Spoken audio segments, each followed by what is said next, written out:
ساتوی پسرو وینو دا د شهیدانو کور، دا د باتورانو کور، دا د باتورانو کور، دا د باتورانو کور، دا د باتورانو کور. ساتوی پسرو وینو دا د شهیدانو کور، دا د باتورانو کور، دا د باتورانو کور، دا د باتورانو کور، دا د باتورانو کور.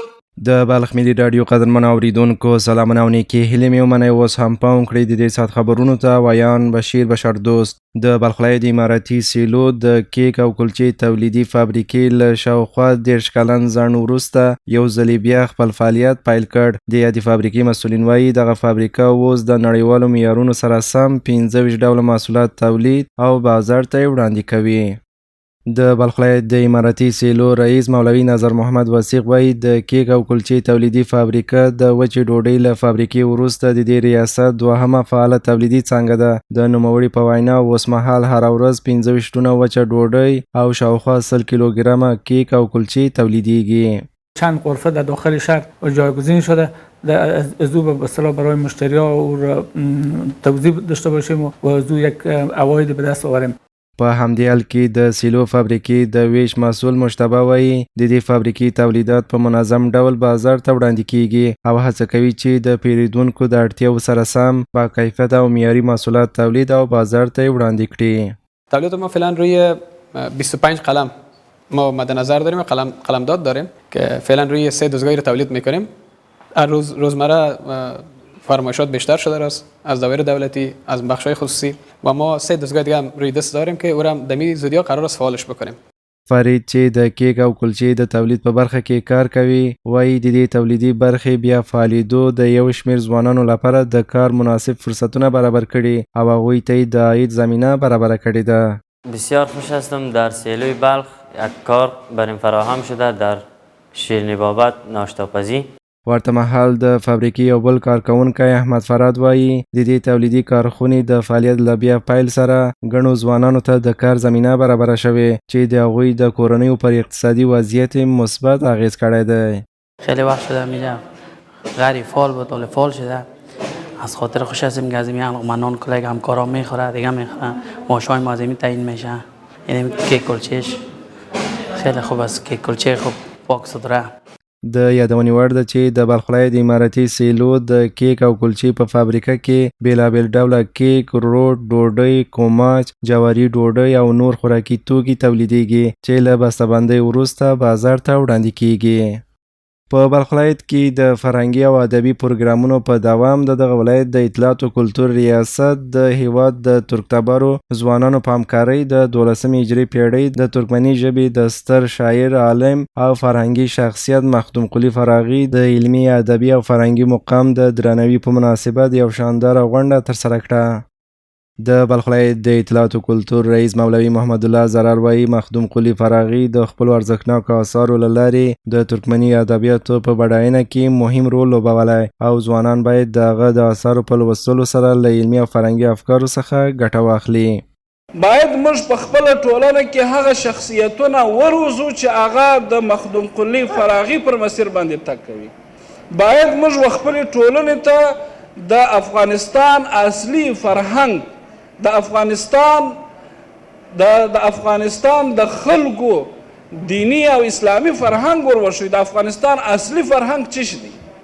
د بلخ ولایت د اطلاعات او کلتور ریاست د هنر او فرهنګ امیر ذبیح الله ریایي وایي د دغسې پروګرامونو جوړول د فرهنګي شخصیتونو د لا ښه معرفي کولو او د مطالعې د فرهنګ د ودې لپاره مناسب فرصت برابروي. فراغی نه تنها شاعر بلکه آموزگار اخلاق و اندیشه بود، کسی که با کلماتش چراغی برای هدایت جامعه روشن کرد. او در میان ترکمنها به عنوان پدر معنوی شناخته می شود و اشعارش همچنان در محافل فرهنگی و اجتماعی خوانده می شود. فراغی توانست ادبیات ترکمنی را از حد محلی به سطح ملی و حتی فراملی ارتقا دهد. او با زبان ساده و روان مضامین عمیق عرفانی و اجتماعی را بیان کرد و توانست ادبیات ترکمنی را به اوج برساند.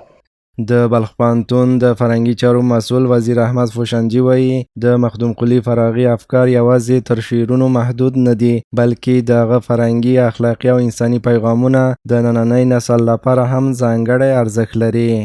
شخصیت مخدوم قلی فراغی یک شخصیت چند بعدی بوده که نه تنها توسط شعر ما و شما را از آگاه از مسائل جامعه می سازد. ما در لابلای دیوان و دفتر و خاطرات این دانشمندان دنبال معرفت، دنبال آگاه از مسائل اسلامی و همچنان مسائل اجتماعی بگردیم. ورته مهال د غونډې یو ګډونوال مولوي عبدالحی حمیدي وایي دغه ډول فرهنګي پروګرامونه د ملي او اخلاقي فرهنګ په پیاوړتیا کې مهم رول لري او د ځوان نسل لپاره د مخدوم قلی فراغي د آثار او افکارو معرفي کول اړین دي. همچو شاعر توانا را و همچو عالم دانا را ما چی میگیریم؟ بزرگداشت میگیریم. این برای ما و شما منهج است، الگو هست، نمونه هست. هر جوان ما و شما امروز کوشش بکنه آنچه که در ضمیر داره او را به قلم آورده بتانه. زیاد چیزها را ما یاد داریم در ذهن ما بوده باشه، اما او را به زبان آوردن، به قلم آوردن کار ساده و آسانی نیست. د یادونې وړ ده چې د دې ډول پروګرامونو جوړول د هیواد د فرهنګي میراث د ساتنې، د علمي او ادبي شخصیتونو د معرفي کولو او د ځوان نسل ترمنځ د مطالعې او عامه پوهاوي د فرهنګ د ودې په برخه کې ځانګړی اهمیت لري. د بلخ ولایت د برېښنا شرکت مسؤلین وایي په دې ولایت کې د صنعتي فعالیتونو له پراخېدو سره هممهاله د تولیدي فابریکو لپاره د دوامدارې برېښنا د برابرولو، د عوایدو د راټولولو او د برېښنا د ضایعاتو د کمولو هڅې هم چټکې شوې دي. د هغوی په وینا دا مهال په بلخ ولایت کې څه باندې 1500 تولیدي فابریکې فعالیت کوي او برېښنایي خدمتونه د کورنیو تولیداتو د پیاوړتیا او د کاري فرصتونو د زیاتوالي لپاره مهم رول لري. د بلخ ولایت د برېښنا شرکت د سوداګریزو چارو مرستیال انجینر زاهد الله زاهد وایي دا مهال په دې ولایت کې څه باندې 1500 تولیدي فابریکې فعالیت کوي او زرګونه کسان پکې په کار بوخت دي. د نوموړي په وینا د برېښنا مسؤلیت دی چې تولیدي فابریکو ته په دوامداره توګه برېښنا برابره کړي ترڅو د کورنیو تولیداتو بهیر په عادي ډول دوام ومومي، صنعتي فعالیتونه پراخ سي او خلکو ته د کار لا ډیر فرصتونه رامنځته سي. په بلخ کې اوس تقریبا 1540 فابریکې لرو او نور هم بعضې صنعتکاران راځي چې دلته دوی کوشش کوي تولید برخه کې، صنعت برخه کې کار وکړي. نو مسؤلینو هم د امارت اسلامي په راتګ سره ډېر کوشش په دې روان کړی ده چې په بلخ ولایت کې د صنعتکارانو لپاره د برق زمینه برابره کړي او دوی لپاره په آینده کې مشکل نه وي، کوشش وشي تر څو د دوی هغه مشکلات ته رسیدګي وشي او برق ولري. باید ښاغلی زاهد همداراز وایي د اسلامي امارت له بیا واکمنېدو وروسته د برېښنا د عوایدو راټولولو او د ضایعاتو د مخنیوي لپاره پراخ اقدامونه ترسره شوي دي او د دې ادارې د پرله پسې هڅو په پایله کې له پوړوړو څخه 10 میلیونه افغانۍ د برېښنا لګښت راټول او د اسلامي امارت خزانې ته سپارل شوي دي. لکه تاسو ته معلومه ده مخکې خو د تېرې ادارې په وخت کې زورواکانو څوک چې په معمولي په هغه کې هغه درلوده نو هغوی کوشش کوي چې بیل په یو نوع باندې یو بهانه ورته پیدا کړي او تحویل یې نه کړي چې په هغه برخه کې موږ اوس هغه پروسه شروع کړې ده او په دوی باندې هغه زورواکانو باندې تقریبا 10 میلیونه شاوخوا روپۍ موږ وصول کړي دي.